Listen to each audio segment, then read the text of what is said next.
National des journalistes d'investigation dont RFI est partenaire.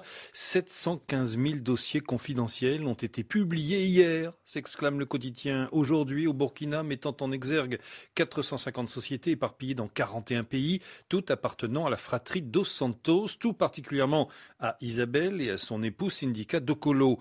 Entrelacs de joint ventures, sociétés écran, transfert de gros sous, bref une ingénierie financière savamment huilée qui impliquait avocats, banquiers ainsi qu'une foultitude d'intermédiaires. Et aujourd'hui de poursuivre, bravo aux journalistes de l'ICIJ, on ne peut aussi qu'applaudir le travail des autorités angolaises pour faire rendre gorge à une famille qui avait pris entre les mains tous les pans de l'économie du pays. En effet, Frédéric, le Djeli en Guinée nous rappelle qu'il y a à peine 4 ans, le duo Isabelle Dos Santos, Syndicat Dokolo, trônait sur le toit du monde.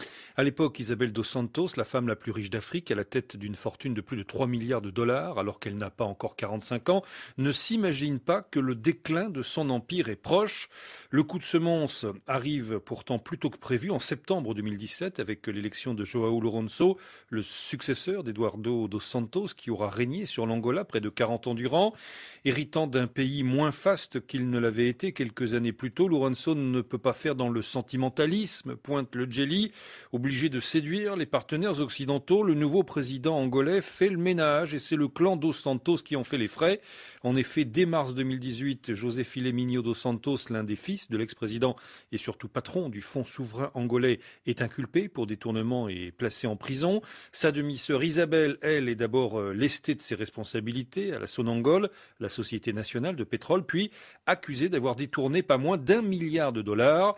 Jusqu'ici, rappelle encore le Djeli, certains avaient tendance à voir dans le démantèlement du clan Dos Santos une forme de règlement de compte ou à tout le moins une chasse aux sorcières, mais avec les preuves dont les médias du Consortium international des journalistes d'investigation ont pu disposer et disséquer cette thèse que les Dos Santos continuent pourtant à mettre en avant. Cette thèse est désormais battue en brèche. Et désormais, relève pour sa part le pays à Ouagadougou, Isabelle Dos Santos a le dos au mur. Et oui, quoi qu'elle fasse, elle ne peut convaincre les Angolais que sa fortune, estimée aujourd'hui à 2,2 milliards de dollars par le magazine Forbes, vient de la sueur de son front.